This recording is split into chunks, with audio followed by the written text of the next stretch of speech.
Bonjour tout le monde. Bon, je me suis rendu compte en marchant là, en faisant une pause pendant mon montage, que il fallait quand même que je vous explique un peu ce qui s'est passé ces derniers temps. Je ferai une vidéo dédiée pour vous parler de pourquoi est-ce que il y a eu une si grande pause. Mais je voulais vous dire un petit résumé avant la vidéo en question. Bon, j'ai eu pas mal de soucis émotionnels, personnels, vie de famille. J'ai subi une opération il n'y a pas longtemps. Enfin, tout un tas de choses que je vous développerai dans une vidéo à part entière qui font pourquoi est-ce que il n'y a pas eu de vidéo. Mais je reviens en force. Là, je pars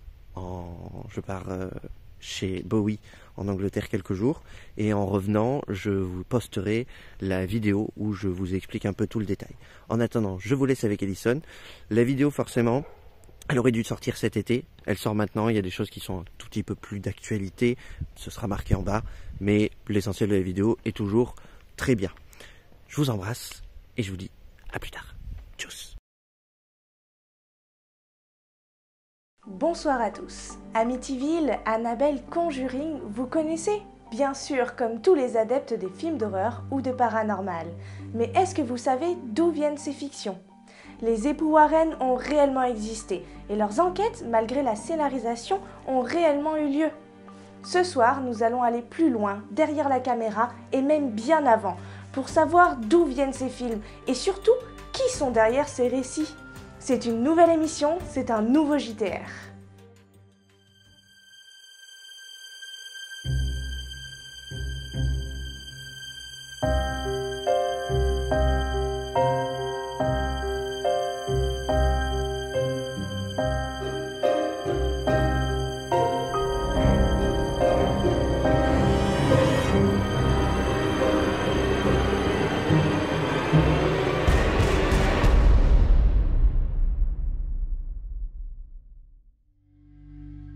Tout commence en 1952, à Bridgeport, Connecticut, aux USA. C'est dans cette ville que deux personnes créent le New England Society for Psychic Research. Rien que le nom, déjà en dit long sur ces gens. Enfin presque, il s'agit d'un groupe de chercheurs sur les fantômes et autres manifestations paranormales ou des sciences occultes. Mais alors pourquoi créer cette agence et qui en est à l'origine ? Ce qu'il faut retenir d'abord, c'est que la Société de recherche psychique est une association qui existe déjà depuis 1882 à Londres, où elle a été fondée par Frederick William Henry Myers et William Fletcher. Elle a été créée dans le but d'étudier plusieurs phénomènes, notamment la télépathie, le mesmérisme, la clairvoyance, les apparitions de fantômes et de poltergeists, afin de s'attacher à l'étude de ces questions nouvelles, sans préjugés ni prévention d'aucune espèce, dans le même esprit exact et impartial de recherche. Rappelons-nous, nous sommes dans le Londres de 1882, à l'ère victorienne, juste après la tentative avortée d'assassinat de la reine Victoria, et un peu avant la plus fameuse histoire de Londres, celle de Jack l'Éventreur. Époque sombre où la recherche s'appuie sur la réalité pour trouver des réponses et des questions souvent débattues et obscures. Cette association existe toujours à Londres et poursuit ses recherches entamées par les fondateurs. Mais revenons aux USA et aux créateurs de cette association. Ils se nomment Edward Warren Miney et Lauren Rita Moran. Vous l'avez compris, ce sont les époux Warren, avant d'être rendus célèbres par leur dossier Warren. Ceux qui me suivent savent mon engouement pour ce couple, les inspirations qu'ils m'ont données par leurs récits, l'envie de toucher du doigt ce qu'ils ont pu vivre, tout du moins en théorie. Et donc, vous connaissez déjà ce couple. En effet, j'avais fait allusion à leurs travaux dans une autre vidéo traitée par une ancienne collaboratrice de la chaîne. Et pour ceux qui ne connaissent pas, je vous invite à aller regarder cet ancien JTR. Lors de la création de leur association, Ed et Lauren sont âgés respectivement de 26 ans pour Ed et 25 ans pour Lauren. Pour anecdote, Ed a seulement 17 ans lorsqu'il épouse Lauren lors d'une permission, alors qu'il sert dans l'US Navy pendant la Seconde Guerre mondiale. Avant d'être ceux qui les ont rendus célèbres, Ed est artiste peintre, fasciné par les maisons hantées et assure avoir lui-même été élevé dans l'une d'entre elles. Il aurait vécu dans cette maison de ses 5 ans à ses 12 ans. Malheureusement pour lui, Son père, officier de police, était très cartésien et essayait toujours de trouver des réponses rationnelles à ces manifestations, mais sans pour autant y parvenir.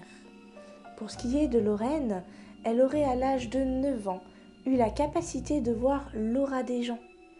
Après sa rencontre avec Ed, elle assure n'avoir eu aucune envie de faire ces enquêtes. Elle l'aurait fait uniquement pour faire plaisir à son mari. Alors, je sais que l'on a souvent envie de faire plaisir à l'être aimé, mais de là à pratiquer une telle activité, c'est vraiment ce que l'on peut appeler l'amour. Leur véritable grande enquête n'ont vu le jour que bien après 1933. C'est à ce moment-là qu'Ed achète une voiture qui leur permettra d'aller dans différents États afin de visiter des lieux insolites, dans l'espoir, dans un premier temps, de découvrir une preuve du surnaturel. Mais le couple ne s'arrêta pas là. Ils voulaient l'histoire des lieux, les récits des habitants. Puis ils se sont mis à faire des recherches sur la démonologie. Ed est alors surnommé le démonologue et Lorraine la médium. Ils ont passé leur vie à combattre le mal avec leur foi comme seule arme, et ils ont rassemblé plus d'histoires fascinantes que tous les autres chercheurs paranormaux existants. Les époux Warren se font surtout connaître à partir des années 70, avec l'histoire de la famille Perron en 1971, que vous connaissez grâce au premier film. Des années 60 aux années 70, ce sont des milliers d'affaires touchant au paranormal ou à la parapsychologie sur lesquelles les époux sont intervenus. Pourtant, au début des années 70, une de leurs enquêtes a bien failli être la dernière. En effet, cela fait déjà bien des années que les Warren chassent les fantômes étranges et obscurs et ont constitué dans une pièce de leur maison, leur cave pour être exact, le Warren Occult Museum. C'est dans cette partie de leur maison qu'ils ont regroupé tous les objets dits infestés ou impliqués dans des cas d'occultisme ou responsables de phénomènes de hantise. Chaque affaire dans laquelle les époux sont intervenus sont très dures. C'est en 1970 qu'Ed et Lorraine veulent complètement arrêter les enquêtes pour se consacrer à l'écriture de celles-ci.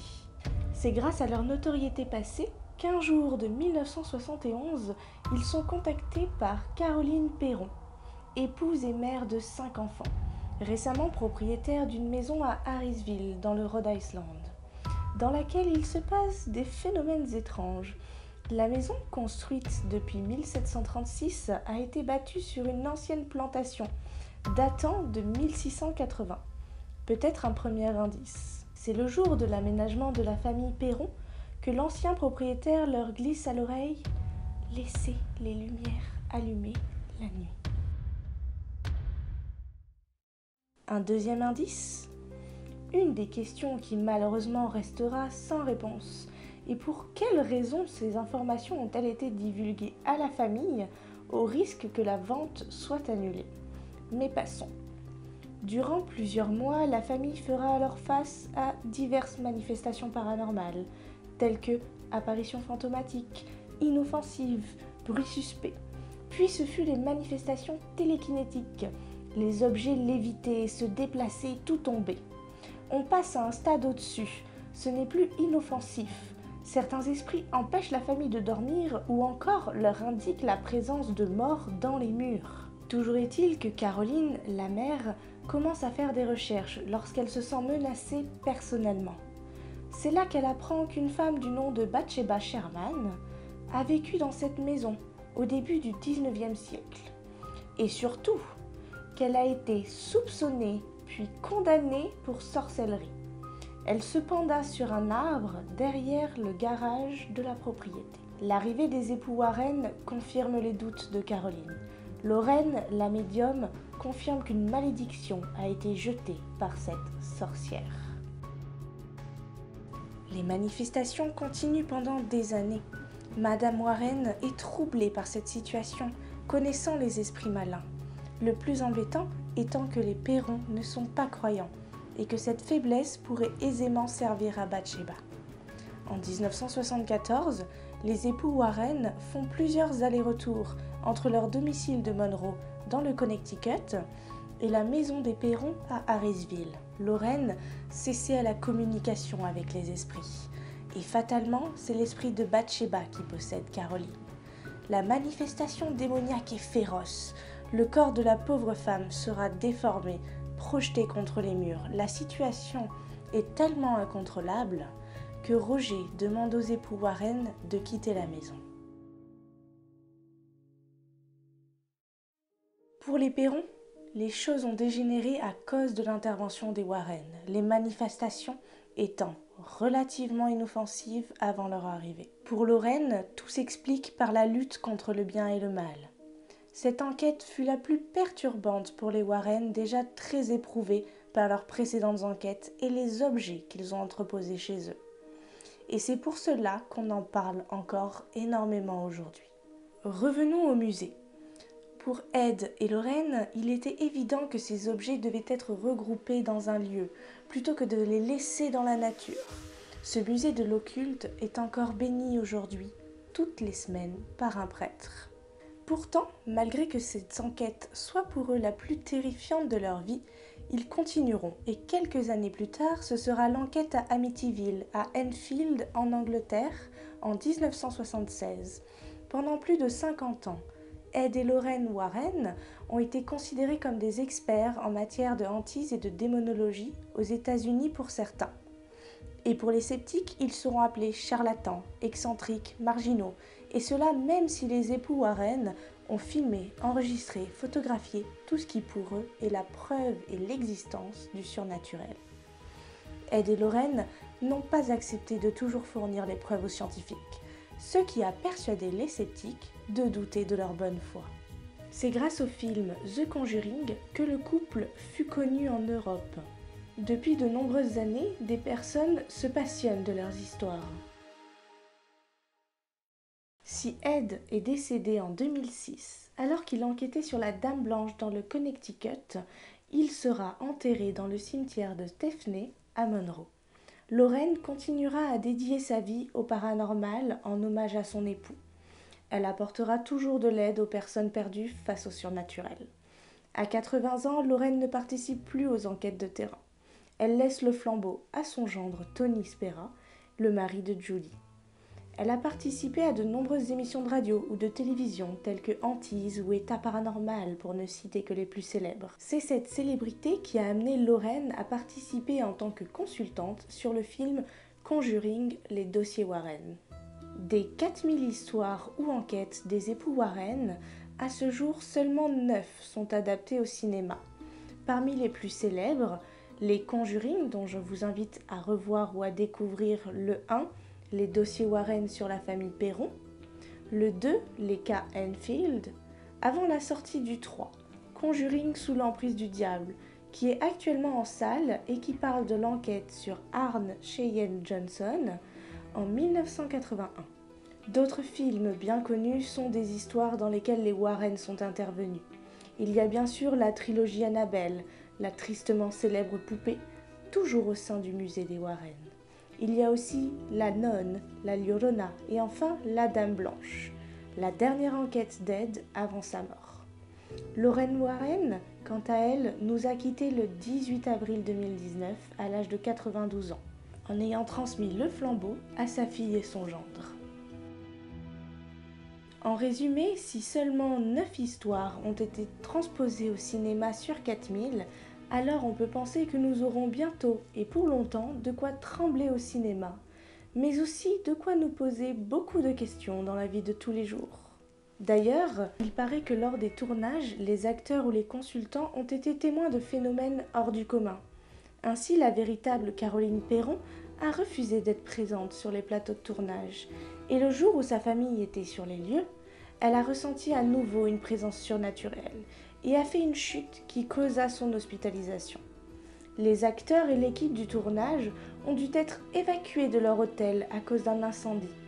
L'actrice qui a joué Caroline a eu des bleus inexpliqués sur son corps. Beaucoup de choses étranges, même pour les sceptiques.